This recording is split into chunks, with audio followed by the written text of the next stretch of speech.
Some of you may have heard of Ultrakill. A lot of you probably haven't. This is a game that I've been hearing about for a few years, but I haven't really tried it out until I saw it was in a bundle with another game I was looking into called Trepang 2, but that's besides the point.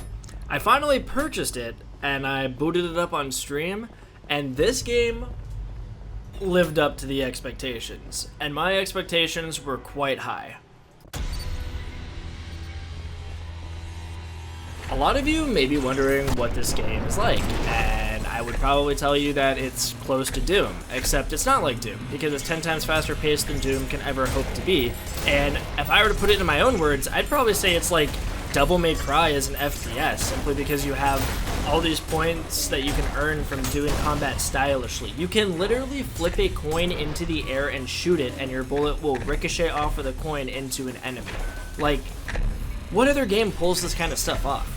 Now let's talk about the graphics. Now, a lot of you might be in the same boat that I was, where it's PS1 graphics by design, obviously, and a lot of you might be the same as me and just not really be too interested by that. I know a lot of people view it as nostalgic, and a lot of people just like it because it goes back to like the boomer shooter era, and people dig that, you know, like it is something that people enjoy. And I'm one of those people that am just not really sold on it. I can look past it if the game is good enough, and let me tell you, this game is good enough, but I'm just not somebody who is really sold on that stuff, you know? Like, the art style alone is not going to win me over if it looks like this.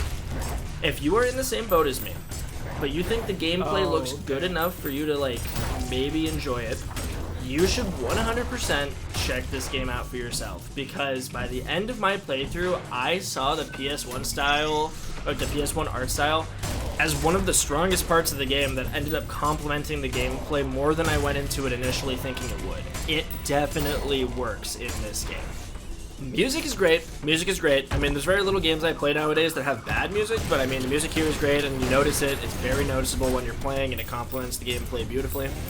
I actually had a song from this game's OST in my Spotify playlist. It's called Cyber Grind, and I had no idea it belonged to this game until like recently, like before I purchased the game, but it wasn't until rather recently I realized it was from a video game, Ultrakill to be precise. And those of you who have heard it before, yeah, you definitely know why I have it in there.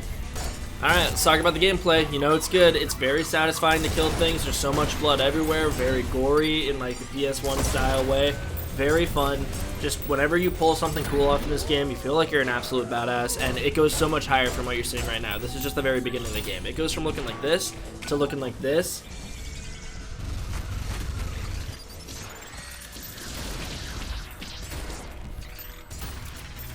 The satisfaction you get out of this game is determined by your ability to improve as a player. The skill ceiling here is high. This isn't even by like somebody who's poured hours and hours into this game. This doesn't even look good to them because they're pulling off stuff I can't even dream of. But when I got to this point in the game, when I finally found like a groove and I just hit a really good room where I was just going around fast-paced everywhere, just blowing everything to pieces, God, it feels so good. And these are just like little rooms where you're killing enemies, but I mean the boss fights in this game are also just so incredible. Like take a look at this.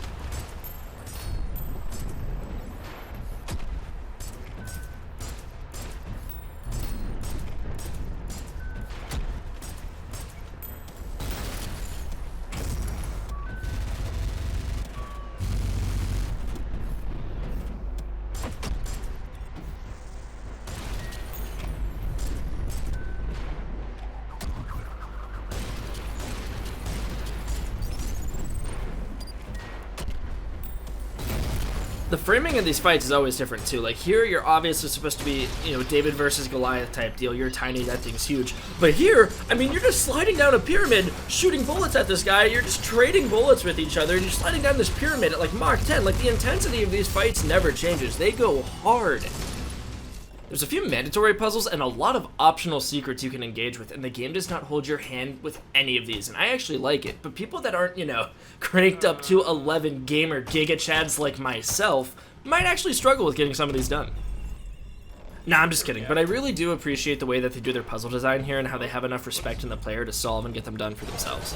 Here, it has an interesting mechanic where you literally heal by bathing in the blood of your enemies, which requires you to get close. And you may be asking, hey, isn't that already done in like Doom 2016 and Doom Eternal from the like gore kills or whatever, where you just need to get them low, then you pretty much do a cool execution on them and heal? And it's like, yeah, but here you don't have the luxury of having iframes during an execution. The enemy that you're going to be executing isn't just going to let you kill them. You have to, in the middle of a fight, decide when to go in. Like, the offensive of the enemies never drops until they drop, and you need to be able to heal without them being fully killed. It's much harder and much more intimidating than the Doom games, in my opinion, but most things in this game are, just because of the nature of how fast-paced it is. The level design is also great. You go from going and killing stuff in like a factory, to killing stuff in like some kind of rainbow fairyland, to going to a desert, to going to catacombs, to going to a fallen like ship and everything, to going inside of these little like churches in the middle of like a sunken town. Like, you go to hell, obviously, but I mean, like, these environments are great. Everywhere just feels so fresh. Like, even when you're feeling a little tired, like, you get done with a level and you're like, wow, that was intense. That took a lot out of me. The second you start the next level, that intensity just comes right back and the adrenaline just starts pumping again, man. It is just non-stop in both, like, the visual stimulation and the actual gameplay stimulation. The actual level design itself is great too. I'm talking things like enemy placement, where cover's going to be, and the developers really give the player a lot of creativity in how they handle the situations. Now, you're just watching me fight in a cube right now, but a lot of these levels really do give the player a lot of options. Like, sometimes you need to play defensively and aggressively. Now, defensively does not mean slow, mind you. It just means you need to back out and come at it from a different angle. But even things like verticality, they keep that in mind too. Like, sure, yeah, you can have ramps and multiple floors to a room, but even here, like, look at all these pillars. Like, you can use them as cover, you can jump from pillar to pillar to keep the intensity up.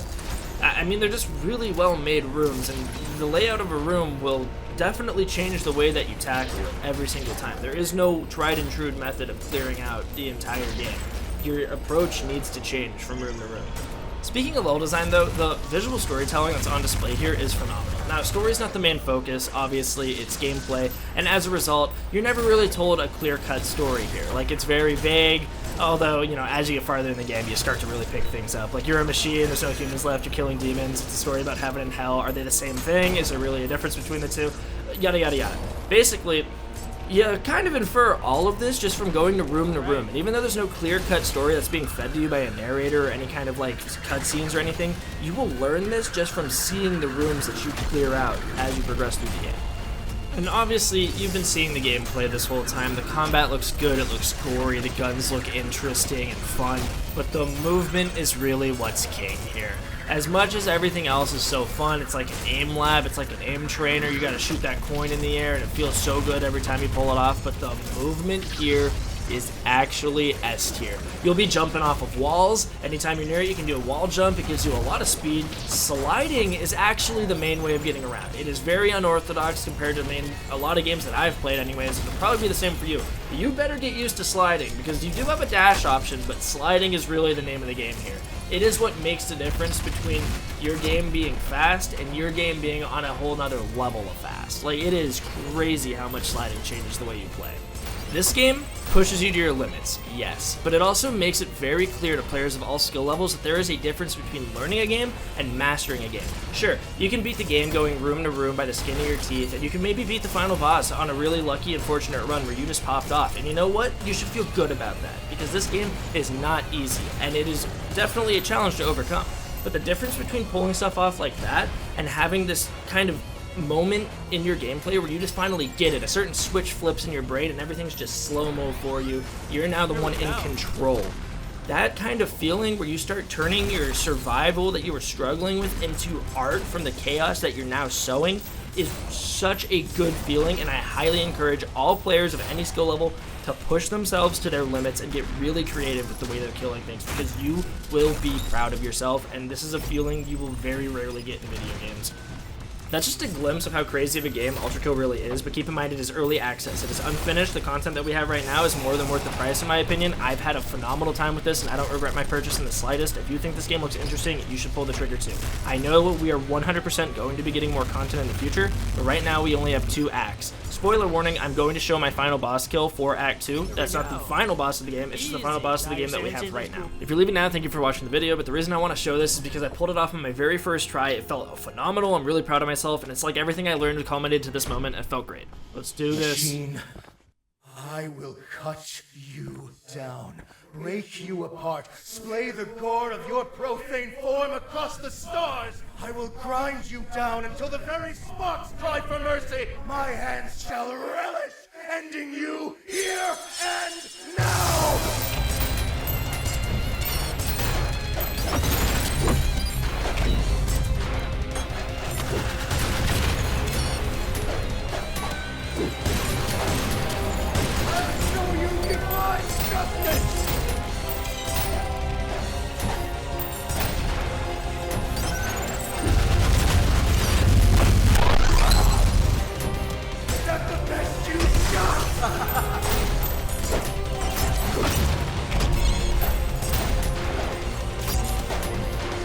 Show me what you were made for.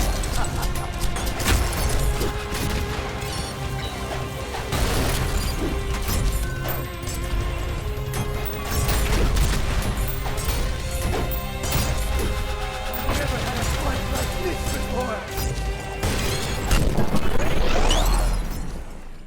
Twice. All right. Beaten by an object. Twice. I've only known the taste of victory. But this taste is this my blood? I've never known such relief. I need some time to think. We will meet again, machine. Oh! Fuck out of here. And your days few. What difficulty were you on for your first playthrough? This is my first playthrough, 40, and I'm on the standard one. Whatever the one that is recommended is. How do I check that actually? Bum bum, ba bum bum bum bum.